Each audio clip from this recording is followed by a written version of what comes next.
सबको पहले क्वेश्चन मिला ना, ये कौन सा क्वेश्चन है भाई? Question number 10, practical problem number 10, page number 120 पे देख लेना, अभी भी अगर किसको नहीं मिला है तो एक बार क्वेश्चन में देख लेते हैं एग्जैक्टली क्या क्या दिया है। और भाई प्लीज आपस में जो भी वार्तालाप चल रहा है उसको बंद करेंगे और पूरा कंसंट्रेशन आपका स्क्रीन पे होना चाहिए।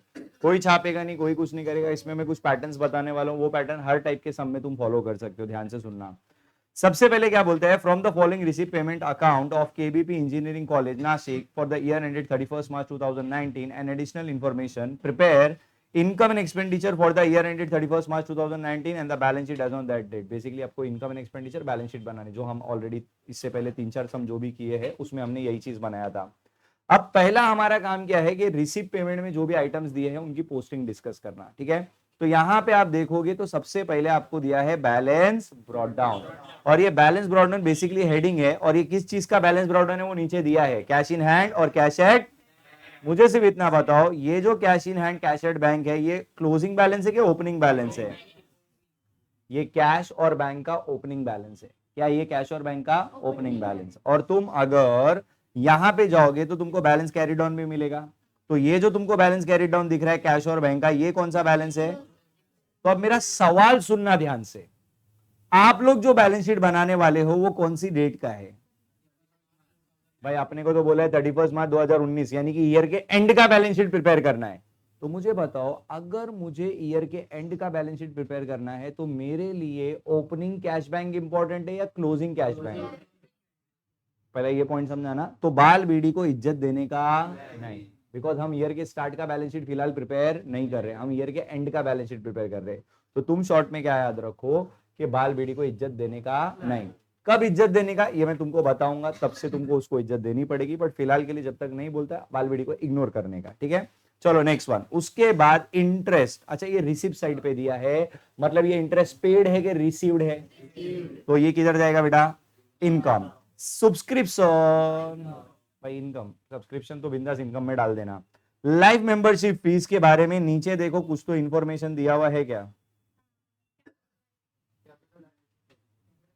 मिला? क्या क्या दिया है, पढ़ो। अच्छा मेरा एक एडजस्टमेंट यहां से कट हो गया है, क्या था वो? Life membership fee should B, तो वो इंफॉर्मेशन मैंने जो क्वेश्चन कॉपी किया उसमें कट हो गया, बट वो लाइफ मेंबरशिप फीस को कैपिटलाइज करेंगे, मतलब कैपिटल में डालना है। डोनेशन के बारे में देखो क्लियर मेंशन किया है, 50% of the donation is for building fund and balance is to be treated as revenue income. Basically इसका मतलब पहले समझ लो। देखो मैंने तुमको डोनेशन के दो टाइप बताए थे, याद है? एक जनरल और एक स्पेसिफिक। जब स्पेसिफिक पर्पस का डोनेशन होता है तो वो लाइबिलिटी में जाता है, और जनरल पर्पस का जो डोनेशन होता है वो किधर जाता है? इनकम में, ठीक है। तो यहाँ पे तुमको क्लियर मेंशन किया है कि भाई दोनों आधा आधा है। आधा किसके लिए भाई? बिल्डिंग फंड के लिए, तो आधा जाएगा लाइबिलिटी में और बाकी का आधा किधर जाएगा? इनकम। पॉइंट समझा कि नहीं समझा? ठीक है चलो नेक्स्ट देखो, ट्यूशन फीस भाई अगेन इनकम में आएगा। टर्म फीस कॉलेज के लिए सब इनकम है ना। Sundry receipts income, sundry receipt किधर आएगा? इनकम। और एडमिशन फीस के ब्रैकेट में क्लियर मेंशन किया है रेवेन्यू। और मैंने क्या बोला था, जब भी रेवेन्यू बोल देगा तो टेंशन लेने का, चुपचाप से किधर डाल देने का उसको? इनकम में। यहां तक का पहले क्लियर है पोस्टिंग, ठीक है। अब पेमेंट में आ जाओ। Salary to teaching staff, expenditure, electricity charges, books. ए बाबा भाई याद रखना, कॉलेज वाले जो बुक खरीदते हैं यूजुअली वो लाइब्रेरी के लिए होता है, it is for long term use, तो उसको हम असेट ट्रीट करेंगे। तो इस चैप्टर में शॉर्ट में याद कर लो भाई, बुक्स दिखेगा असेट ट्रीट करना। तुम अपने पॉइंट ऑफ व्यू से मत सोचो कि सर हमने यूज किया फेंक दिया, वैसा नहीं, ठीक है। लोग लॉन्ग टर्म यूज के लिए खरीद रहे तो इसके लिए उनके फिक्स्ड असेट की तरीके तरह है ये। फर्नीचर, स्टेशनरी, फिक्स्ड डिपॉजिट, भाई तुमने डिपॉजिट करके रखा है तो वो तुम्हारे लिए असेट है ना, ठीक है। और लास्ट में balance carry down, that is your closing cash and bank, तो वो तुम्हारा हो गया असेट। तो पहले बताओ, बाकी सब छोड़ दो, क्या करना है नहीं करना है, इतना पोस्टिंग समझा गया। जो गरीब मासूम बच्चे होते हैं वो ये पोस्टिंग भी करेंगे तो भी 2-3 मार्क्स तो मिल ही जाता है, समझा ना। तो इसके लिए इस पे भी ध्यान देने का, ओके। अब देखो इस क्वेश्चन में देखो एनपीओ का ना सबसे बड़ा दिक्कत समझाता हूँ। बहुत सारे बच्चे ना इस चीज को समझ नहीं पाते, उनको लगता है अरे सॉल्यूशन भारी है, सॉल्यूशन भारी नहीं। एनपीओ का सबसे बड़ा दिक्कत क्या है मालूम है? उसका क्वेश्चन।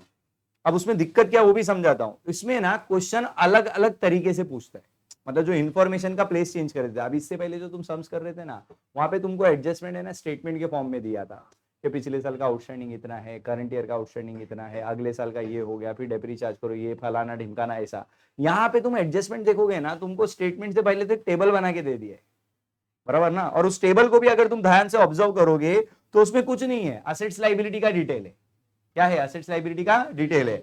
और एक कॉलम पे डेट दिया है 1 अप्रैल 2018 और दूसरे कॉलम पे डेट दिया है 31 मार्च 2018। सरल भाषा में बोलूं तो ये ओपनिंग बैलेंस है और ये क्लोजिंग बैलेंस है। ये समझा क्या? अच्छा, एक और चीज, हाँ देखो, यहाँ पे जो भी तुमको ओपनिंग बैलेंस में आइटम दिख रहा है 1 अप्रैल को, मेरे को बताओ करंट ईयर में जो भी ओपनिंग होता है बेसिकली वो आता किधर से? लास्ट ईयर का क्लोजिंग वही करंट ईयर का क्या बनता है? ओपनिंग। तो बेसिकली यहाँ पे तुमको जो भी आइटम दिख रहा है ना, वो सब कहां से आया है? प्रीवियस ईयर से आया है। किधर से आया है? इस चीज का ध्यान रखना, ठीक है। चलो अब स्टार्ट करेंगे। एंड अगेन जैसे कि हम हमेशा करते, देखो पोस्टिंग तो मैंने मार्क करवा दिया, उसमें तो दिक्कत आएगी नहीं। मेन होता है एडजस्टमेंट्स को सॉल्व करना। तो अब इस टेबल फॉर्मेट वाले सम्स को कैसे सॉल्व करना है वो ध्यान से सुनना। सबसे पहला आइटम तुमको दिया है बुक्स। ये बुक्स बेसिकली होता है क्या है? थोड़ी देर पहले मैंने बोला बुक्स क्या होता है भाई? असेट। अब और बुक्स को मैंने कौन सा असेट बोला था? Fixed asset. फिक्स्ड असेट मतलब the asset which we use for long period of time. ये जो मैं तरीका बता रहा हूं ना, ये पूरे चैप्टर में तुम लोग फिक्स्ड असेट पे अप्लाई करना। भले ही क्वेश्चन किसी भी तरीके से पूछे, बट यही सीक्वेंस फॉलो करना। मेरे को बताओ, ये जो तुमको 6 लाख दिख रहा है, ये बुक का क्या है? क्लोजिंग बैलेंस है, ओपनिंग बैलेंस है? तो सबसे पहले हम लोग जाएंगे और अपने असेट साइड पे, भाई फॉर्मेट तो क्लियर है ना, ये मेरा इनकम एंड एक्सपेंडिचर और बाजू में मेरा क्या है भाई? Balance sheet. दोनों मेरा क्या ईयर के एंड का है, ठीक है। तो सुनो, सबसे पहले मैं बैलेंस शीट में जाके लिखूंगा बुक्स, और बुक्स का मुझे बताओ ओपनिंग बैलेंस कितना है। समझा ना? सबसे पहले मैंने ओपनिंग बैलेंस लिखा, डायरेक्टली उसका क्लोजिंग बैलेंस मत देखो। एक बार रिसीव पेमेंट में जाओ और चेक करो क्या तुमने करंट ईयर में कोई एक्स्ट्रा बुक खरीदा है या बेचा है, कुछ भी है क्या? रिसीव पेमेंट में बुक्स का डिटेल है क्या? है ना? किधर है? पेमेंट साइड पे, यस और नो? आप मेरे को एक चीज बताओ बच्चा, इधर ज्यादा जज्बाती नहीं होने का बेटा, ध्यान से सुनना। जैसे तुम ट्रैक से बाहर होगे तुमको ये सब दिक्कत दे देगा, ध्यान से सुनो। और है बहुत इजी। देखो सिंपल सा पॉइंट क्या है मालूम है बच्चा, कि तुम पेमेंट कब करते हो? तुम पैसा कब देते हो? बेचने के लिए कि खरीदने के लिए? इतना तो समझता है ना। तो पेमेंट साइड पे किसी भी असेट का नाम आएगा ना, तो समझ जाने का it is purchase of asset. क्या बोला? पेमेंट साइड पे जब भी पेमेंट साइड पे नाम आएगा तो उसको परचेज ऑफ असेट समझने का, ठीक है। अब मेरे को बताओ, ईयर के स्टार्ट में मेरे पास 6 लाख रुपए का बुक था, मैंने और बुक्स खरीदा, तो मेरा बुक्स कम हो जाएगा बढ़ जाएगा? तो बस जो भी परचेज किया मैं उसको ऐड कर दूंगा। कितना परचेज किया मैंने? 60। तो मुझे बताओ टोटल बुक्स मेरे पास कितना होना चाहिए था? भाई मेरे पास 6 लाख का ऑलरेडी ओपनिंग बैलेंस था, मैंने और 61 का खरीदा, तो टोटल मेरे पास 6,61,000 रुपए का बुक्स होना चाहिए। लेकिन अब जाके जरा उसका क्लोजिंग बैलेंस देखो ना, भाई क्लोजिंग बैलेंस तो फिर भी 6 लाख है। तो अब सवाल ये उठता है कि सर क्लोजिंग बैलेंस 6 लाख है, तो इसका मतलब क्या निकल के आया? तो इसका मतलब बच्चा क्या है, ध्यान से सुनना। हमारे हिसाब से बुक्स का वैल्यू कितना होना चाहिए था? 661, बट उनके हिसाब से बुक्स का वैल्यू कितना है? 6 लाख। तो इसका मतलब है उन्होंने 61,000 वापस से कम किया। अच्छा, क्या बोल के कम किया रहेगा? डेप्रीसिएशन। असेट की वैल्यू गिरती है तो हम उसको क्या बोलते हैं? तो याद रखना, क्लोजिंग वैल्यू और इस वैल्यू में जो भी डिफरेंस रहेगा उसको डेप्री बोल के रिकॉर्ड करेंगे, विच इज 61,000 एंड 61 माइनस कर देंगे तो बचेगा कितना? 6 लाख। 1 मिनट, ये तरीका समझा?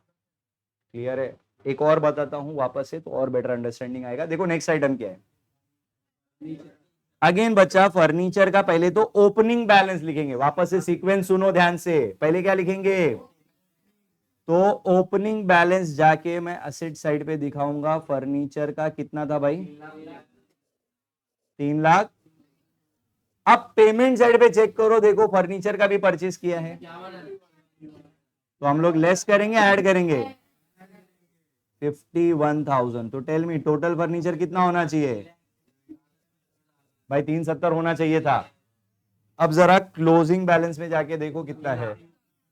तुम क्लोजिंग वैल्यू देखो 3 लाख, मतलब कितना कम करना पड़ेगा? तो वो 70 क्या बोल के कम करोगे? कितना बचेगा भाई? 3 लाख। ईमानदारी से बोलो, ये डेपरी का लॉजिक समझा क्या? किसी को कोई डाउट है? ओके। अब नेक्स्ट पॉइंट सुनो भाई, ये जो दोनों डेपरी तुमने लिखे हैं, ये दोनों डेपरी का सेकंड इफेक्ट भी तो एक्सपेंडिचर में दिखाना पड़ेगा ना। तो एक्सपेंडिचर में उड़ी मार के जाएंगे और हेडिंग देंगे टू डेप्रीसिएशन। पहला डेपरी किस पे था बेटा? बुक्स पे था। कितना डेप्री था बुक्स पे? 61,000। दूसरा डेप्री किस पे था? फर्नीचर पे 70,000। टोटल कितना हो गया बेटा? 1,31,000। आई होप ये फिक्स एसेट का लॉजिक तुमको क्लियर हो गया रहेगा। कुछ भी डाउट आएगा मेरे को बीच में रुका के पूछने का, एक दूसरे को कंफ्यूज नहीं करने का, ठीक है? जो पूछने का मेरे को पूछो, ठीक है? नेक्स्ट एडजस्टमेंट देखो, उसके बाद नेक्स्ट मतलब उसी टेबल में तुमको क्या दिया है? बिल्डिंग फंड दिया। कितना है बिल्डिंग फंड भाई? एंड अगेन ओपनिंग बैलेंस दिया है, क्लोजिंग बैलेंस में क्वेश्चन मार्क डाल दिया, मतलब वो अपने को पता करना है। बहुत आसान है, बताता हूँ कैसे। सबसे पहले तो मुझे ये बताओ, जो बिल्डिंग फंड होता है, फंड मेरे को बताओ, फंड को मैंने क्या बोला था? लाइबिलिटी के एसेट? मैंने पहले बोला था, वापस से रिपीट कर रहा हूं, किसी भी चीज का फंड पड़ा है उसको लाइबिलिटी में डालने का। कहां डालने का? वो फंड तुम जमा कर रख रहे हो फ्यूचर में किसी काम के लिए, तो वो तुम्हारे सर पे एक तरीके से क्या है? लाइबिलिटी है, ठीक है? तो हम लोग जाके कोई भी फंड आया लाइबिलिटी में डालना, जाके लाइबिलिटी में पहले लिखेंगे building fund. And tell me, building fund का ओपनिंग बैलेंस कितना दिया है भाई? पहले ये समझा? अच्छा, अब उसके बाद जरा एक काम करना, वो टेबल के नीचे जो इंफॉर्मेशन थी ना वो पढ़ो ना।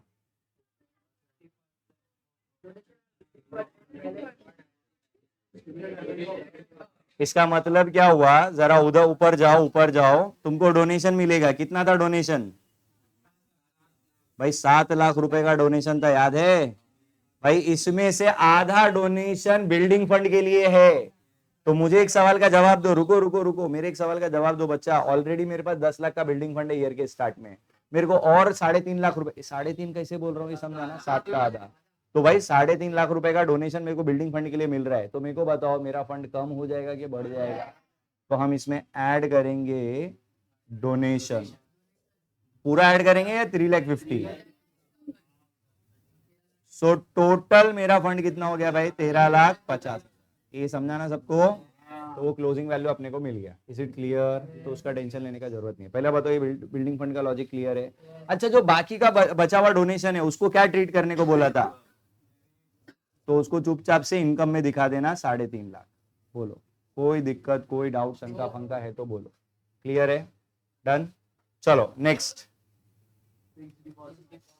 फिक्स्ड डिपॉजिट का भी सिर्फ ओपनिंग बैलेंस तुमको दे के रखा है। कितना है भाई? 9,10,000। तो फिक्स्ड डिपॉजिट असेट होता है, तो हम असेट साइड पे जाके लिखेंगे फिक्स्ड डिपॉजिट 9,10,000।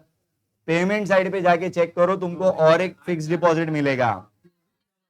बेटा क्लोजिंग मतलब वो ईयर के लास्ट डेट पे की है, वो जो एफडी तुम भाई वो पेमेंट साइड पे दिया, मतलब तुमने एफडी में पैसा डाला और ईयर के एंड में डाला, तो उसका टेंशन मत लो, ठीक है? फिलहाल मेरे को सिर्फ इतना बताओ, एफडी भाई कितने का किया? 8.5 लाख रुपए का। पहले से मेरे पास कितने का एफडी है और मैंने एफडी किया, तो एडिशनल एफडी करके लिख देना, या परचेज भी लिख दोगे शॉर्ट में चलेगा। कितना एडिशनल एफडी है भाई? 8 लाख। तो टोटल एफडी कितना हो जाएगा? 17,60,000 का टोटल एफडी मेरा हो गया। पहले बताओ ये चीज क्लियर है सबको? ठीक है, चलो नेक्स्ट देखो उसके बाद क्या है। इसका कोई सेकंड इफेक्ट नहीं आएगा जी बंधु। मेरे को एक चीज बताओ, ये जो आपने एफडी उठाया, एक इधर से उठाया, रिसिप्ट पेमेंट से उठाया, तो उसका कोई सेकंड इफेक्ट नहीं होता है, ठीक है? चलो नेक्स्ट देखो उसके बाद। नेक्स्ट क्या था भाई?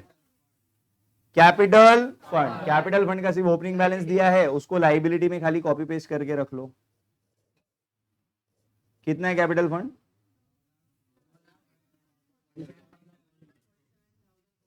47,400। अभी इसको इनर कॉलम में रखना, बिकॉज वो सरप्लस डेफिसिट एडजस्ट करने का रहेगा, और कुछ बोलेगा तो वो बस खत्म, ठीक है?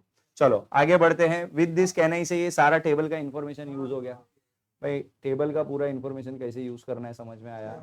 अब एक काम करो, क्या बेटा? बिल्डिंग फंड का ना, बिल्डिंग फंड का बात कर रहे हैं ना? हाँ सुन, देख बच्चा, तेरे को बिल्डिंग फंड कितना दिया था यहाँ पे? हाँ 10 लाख था ना, और ये ओपनिंग डेट पे दिया है, मतलब तेरे पास ईयर के स्टार्ट में तेरे पास ये बिल्डिंग फंड है। तो पहले तू क्या करेगा, ये जो ओपनिंग बैलेंस है पहले ये लिखेगा बिल्डिंग फंड का लाइबिलिटी में, पहले ये लिखा, ये समझा? अच्छा, फिर वो टेबल के नीचे एक इंफॉर्मेशन दिया, उसको पढ़। बस बस रुक जा रुक जा, 50% donation is for building fund ना, बस रुक जा। ऊपर जाके डोनेशन देख कितना है, ऊपर जाके डोनेशन देख कितना है। 7 लाख रुपया है ना, तो 7 लाख में से क्या बोलना चाह रहा है, आधा अमाउंट तुमको बिल्डिंग फंड के लिए रखना है। तो मेरे को एक चीज बता, 7 लाख का आधा कितना होता है? 3,50,000। तो तेरे पास 10 लाख का ऑलरेडी फंड था, तूने और 3,50,000 का डोनेशन तेरे को मिला, चंदा मिला, ठीक है, तो तेरा फंड कम हो जाएगा बढ़ जाएगा? तो मैंने ऐड करके दिखा दिया। और डोनेशन अभी भी बच गया ना 3.5 लाख, वो क्या है, रेवेन्यू इनकम बोला है ना। जो भी चीज रेवेन्यू इनकम बोलेगा उसको नॉर्मल इनकम में दिखा देने का। 3.5 लाख रुपया मैंने नॉर्मल इनकम में दिखा दिया, कर लो, ठीक है। चल अगर समझा तो मेरे को बताना। सपोज तेरे पास डोनेशन 2 लाख रुपए का है, कितने का है, एडजस्टमेंट में बोला है, इंफॉर्मेशन में बोलेगा कि इसमें से 50% बिल्डिंग फंड में डालो, बाकी का 50% इनकम में डालो। तो कितना बिल्डिंग फंड में जाएगा और कितना, 1 लाख रुपया बिल्डिंग फंड में ऐड होगा और बाकी का 1 लाख किधर जाएगा, इनकम में। कोई डाउट है? ठीक है, चलो आगे बढ़ते हैं।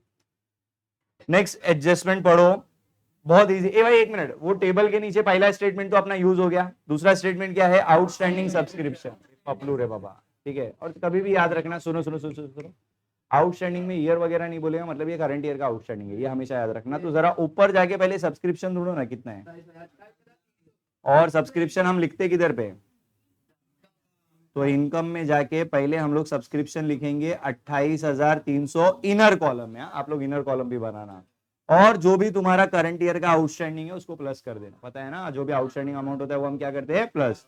बताओ कितना आउटस्टैंडिंग है, कितना होता है, एंड टेल मी बच्चा, ये जो अमाउंट आपने आउटस्टैंडिंग ऐड किया है, ये आउटस्टैंडिंग एक्सपेंस है, इनकम है? तो आउटस्टैंडिंग इनकम लाइबिलिटी के एसेट, तो असेट साइड पे जाके हम दिखा देंगे आउटस्टैंडिंग सब्सक्रिप्शन केटलू बेटा 5,300, दोनों दिक्कत, ठीक है। चलिए नेक्स्ट एडजस्टमेंट देखिए फिर। ए भाई वो मेरे में से कटे, आप लोग जोड़, life membership fee should be, again try to understand, this is not adjustment, this is an information कि भाई लाइफ मेंबरशिप फीस को कैपिटल में डाल दो। क्या बोलना चाह रहा है, लाइफ मेंबरशिप फीस को कहां डाल दो, बस हम लाइफ मेंबरशिप फीस को उठाएंगे और कैपिटल फंड में लाइफ मेंबरशिप फीस, भाई तुम फुल फॉर्म लिखना, लाइफ मेंबरशिप फीस कितना है बेटा अमाउंट, बताइए। और कोई डाउट है इसमें? अब विद दिस कैन आई से जो जो इन्फॉर्मेशन था सब अपन ने खत्म कर दिया। अब बचा पोस्टिंग, तो पोस्टिंग फटाफट आप लोग देख के मुझे बताते जाओ। पहला आइटम क्या था भाई, रुको रुको रुको, घाई मत करो, पहला मुझे बताओ, पहले तो बाल बीड़ी था, रखने का इग्नोर करने का, तो उसको तो इज्जत देना ही नहीं है, ठीक है, छोड़ दो उसको। इंटरेस्ट किधर आएगा, अब तुम लोग अपने बुक में से देख देख के बताते जाना, मैं बार बार क्वेश्चन नहीं लगाऊंगा। तो इनकम साइड पे हम लोग जाके लिख देंगे बाय इंटरेस्ट, कितना था बेटा, 55,000, ओके। फिर उसके बाद फिर सब्सक्रिप्शन हो गया बेटा,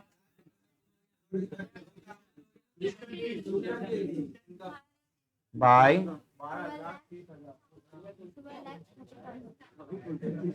12 लाख। उसके बाद क्या है,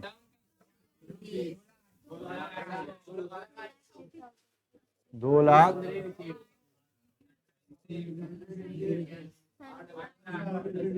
कितना है, डन। और क्या बचा है, एडमिशन फीस, रेवेन्यू ना, हाँ कितना है बेटा, 60 ना, ओके। पेमेंट साइड पे आ जाओ, तो टू सैलरीज टू, बोलना बेटा, तो मैंने बताया था आप उसको इनकम में दिखा दो या कैपिटलाइज कर दो। स्कूल कॉलेज के केस में हमेशा इनकम में दिखाने का, क्योंकि वो रेगुलर इनकम हो जाता है, हर साल बच्चों से लेते हैं ना, ठीक है। ए सैलरीज टू टीचिंग स्टाफ बोलो,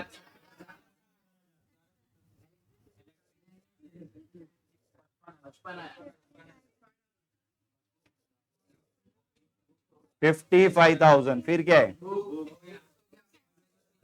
ये बुक्स हो गया है ना, फिर